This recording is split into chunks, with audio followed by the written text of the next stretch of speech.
Assalamu alaikum туғандар, назарыңыздарда Семетей баяны. Мен сіздерге бүгін 34-ші көрсетуін айтып сунуштамакчымын. Эмесе жакшылап көңүл буруңуздар, жакшылап кут коюу угуңуздар. Мен болсо баштадым. Ошентип баягы Семетей үргөнчтүн суусун кечип өтүп, аркы бетке өтүп, Акундун кызы Айчүрөккө кезиккен эле жерден экөөнүн ортосунда чарт-чурт кермур айтыш болуп кетти дейт. Экөө тетирленип тескери карап калышты дейт. Мұны көрген бая Канчоро менен Гүлчоро катуу ойлонуп калды. Экөө шыбырашып атат. Тетигил Семетейиң азыр ушундан таарынган бойдон тетиги таласына кетсе, тетигил Айчүрөгүң тетигинтип ыйлап Акундун шаарына жетсе, анан экөөбүз кандай болобуз я? Семетейдин артынан ээрчип, тетиги таласка барабыз. Таласта тетиги Семеңдин катыны Чачкей, Айчүрөк деген жеңеңерди истеп кеттиңер эле деп, өмүр бою бизди келеке кылып ит кылбайбы? Андан көрө кояй, экөөнү ынтымакташтыралы деп, анан экөөнө жетип, бир аз ымалага келишип, андан соң бир аздан кийин күлүмсүрөшүп, сүйлөшүп, муну ушинтип анан тил табышып калды дейт, бири-бирин жактырышып. Андан соң анан Айчүрөк Семетей Канчоро Гүлчоронун бардыгын Акункандын шаарына алып кирип кетти. Шаардын аркы бетинде баарыңыздар билесиздер, Чыңкожо менен Толтой калың кол курап келип, Айчүрөктү Толтойго бересиң деп катуу мындай суракты коюп, Акункандын шаарын камап калышкан. Бул жедигер уруусу кыргыздын Толтой. Ал эми Чыңкожо болсо кыргыздын Нойгут уруусунун баатыры болгон экен. Чыңкожо өзү ногой болгону менен Нойгутта ак үйлүү жүрүп, акыры анан Нойгутту бийлеп калган дейт. Нойгут болсо тетиги Кебесто. Азыр анын баарысы Кытайдын ичинде калган туугандар Кыргыздын жери. Мына ошол жактан Ооган тарапка ооп көчүп өтүп, анан жедигердин Толтою менен дос болуп, жедигердин Семетей баягы жедигердин Толтою ала турган Чачкейге үйлөнүп алган болчу да. Эми сенин ала турган катыныңды Семетей алып алды. Сен болсо Семетей ала турган Айчүрөккө барып туруп, мына ошого үйлөнсөң, анан намысың ордуна келет деп Чыңкожо Толтойду көкүтүп атып, булар анан көп кол менен Акункандын шаарын камап турган кез эле. Ал эми Айчүрөк болсо эптеп Семетейди таап анан Акункандын шаарына алып кирип кетти. Эми муну мындай таштайлы дейт Саякбай Каралаев атабыз. Мынандай иштен баштайлы деп айтып берген, аны мен силерге китептен окуп берейин. Муну мындай таштайлы кымбатын чүрөк Семетей, алардан кабар баштайлы. 60 жаштык 40 жууркан аябай төшөк салдырып, көрсө кызык тамаша адамдын мээрин кандырып дейт. Бул Акункандын шаарына киргенден кийин Семетей эми баягы Айчүрөккө үйлөнүш керек болчу.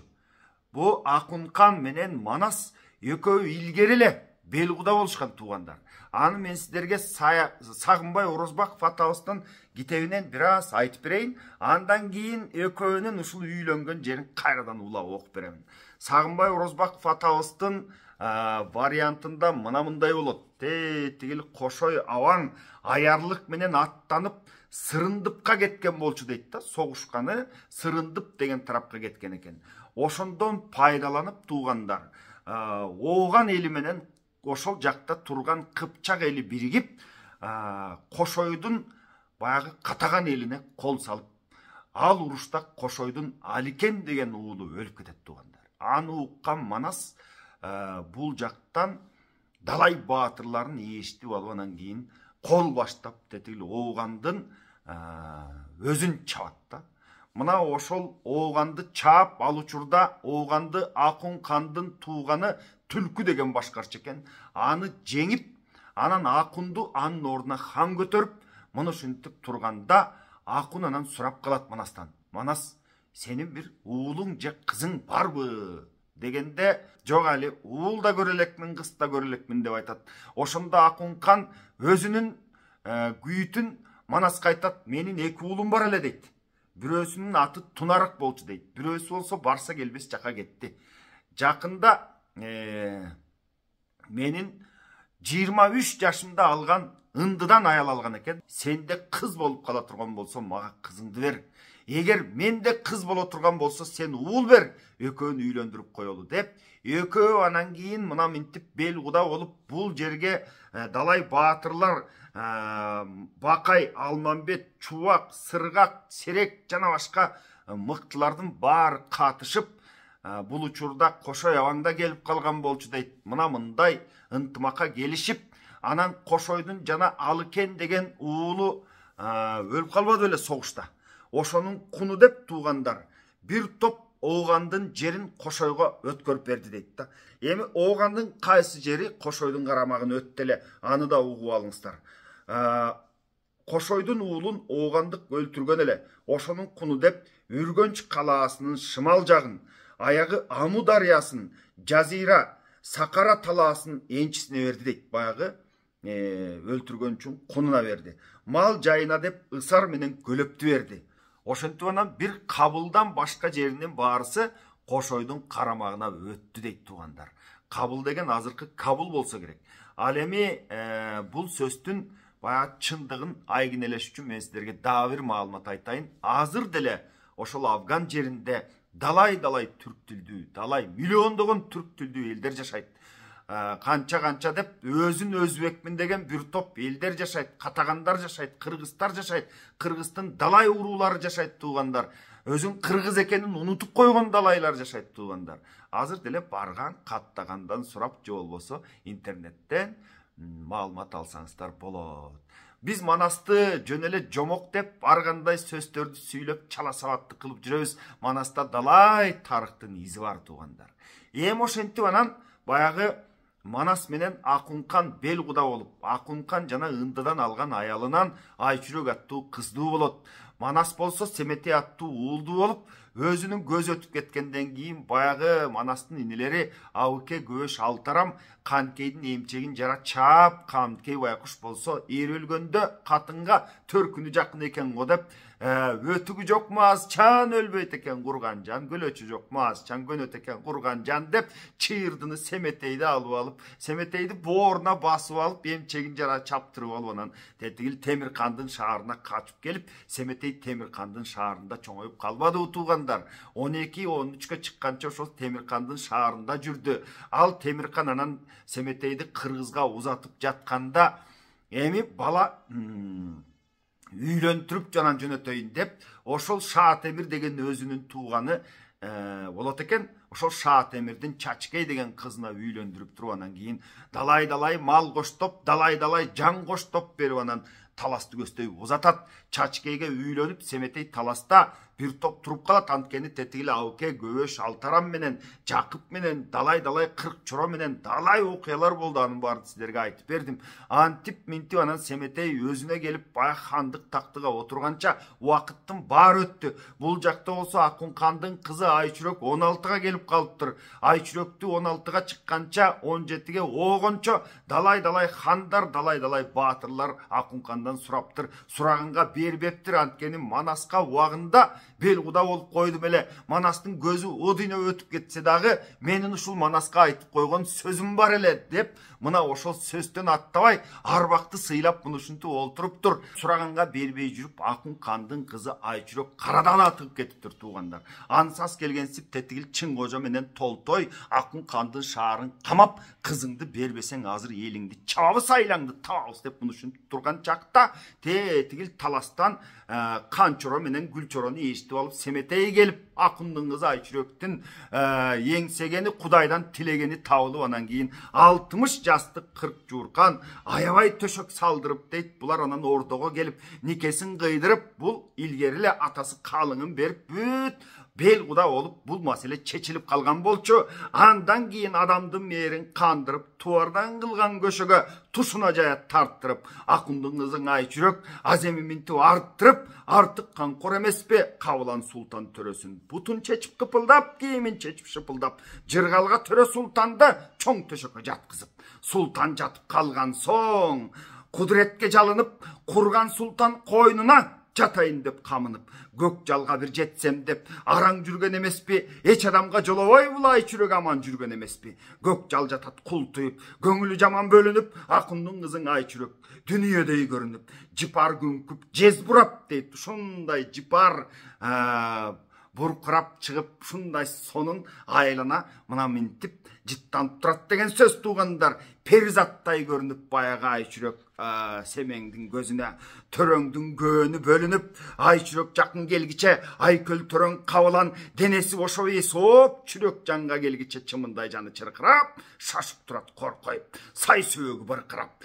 Эрти убакыт кеч болуп, эч убакыт өтпөйт дейт ба Айчүрөктү күтүп, Айчүрөктүн ушундай бооруму эми уш сулуу, анан баягы Семетей ушунчалык ашыгып турат дейт. Эми ушул жердин баарысын Саякбай Каралаев атабыз укмуштай бир шурудай кылып сүрөттөп айтып берген туугандар. Дагы угуңуздар. Чүрөк качан келет деп шашып турат көк жалың, эки көз төрт болуп. Акундун кызың Айчүрөк суптан кылган көйнөгүн сууруп чечип алганы, күдөрүдөй былкылдап, күчүгүттей шыңкылдап, күндөй бети жылтылдап, султаныңдын койнунан айкалып жатып калганы, бир кызыкка батышып, бир төшөккө жатышып, кайрымалуу санодой кошулушмак болду эми, аркар менен кулжадай айкалышмак болду эми, бир төшөккө жатышып, кызыкка минтип батышып, эми ошондон ак буудайдын унундай жуурулушуп калыптыр дейт Семетей менен Айчүрөк туугандар. Ак бөкөндүн кылындай суурулушуп калыптыр. Эрки менен болушуп, кучакташып сорушуп дейт. Шыгырашып сүйлөшүп, шыңкылдашып күлүшүп, коюндашкан түгөңгүр кокуйган кор жөөлөсү ыргып чүрөк кыңшылап дейт.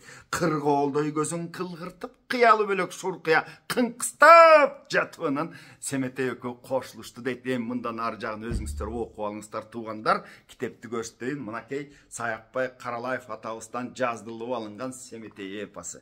1046 бетти карасаңыздар, ошол жерде Семетей менен Айчүрөк жеңебиздин баягы үйлөнгөн жери бар. Андан ары улай берейин сөздү. Ошентип Семетей Айчүрөккө үйлөндү. Наркы жактан бая Чың Кожо менен Толтой Семетейдин келгенин уга элек, али туя элек эч нерсени. Бирок Акункандын шаарын камап, Айчүрөктү самап, Айчүрөктү сурап турат да. Элчи жөнөтсө дагы болбойт.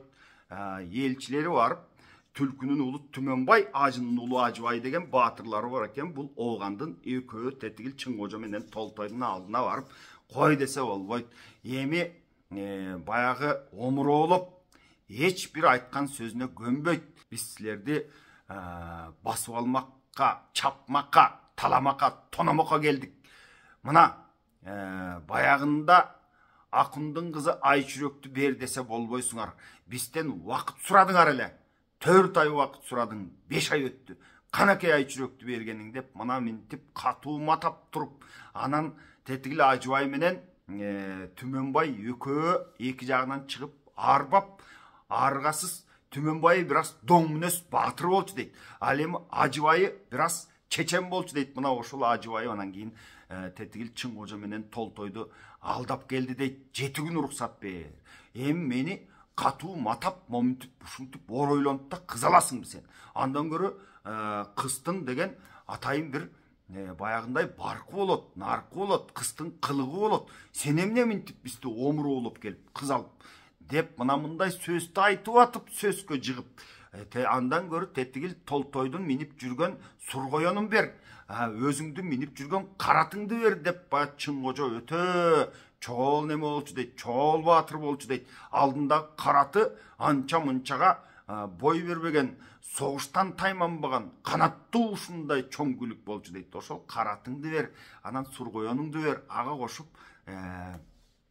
далай мал бер, калың бер, андан кийин Айчүрөктү алып кет деп мына минтип 7 күн дагы уруксаат сурап келип, уруксаат алып келгенден кийин алар келип Семетейдин келгенин угушуп, Семетей тетигил Чың Кожо менен Толтой Акундун шаарын камап аткандыгын угуп, анан Гүлчорок, Канчоро Семетейлер согушка киришип, согушта Чың Кожо менен Толтойду өлтүрүшүп, калган Кыргыздын жедигери менен Нойгуту Семетейден качышып, артын карабай. Мына ушундай катуу жаңжалдан соң анан Айчүрөктү Семетей таласка алып келген дейт туугандар. Эми ушу менен токтой туралы, кийинки көрсөтүүдө Семетейдин Коңурбайга кылган жортуун айтып бермекчимин. Ачейин баарыңыздар аман болуңуздар. Көрүшкөнчө.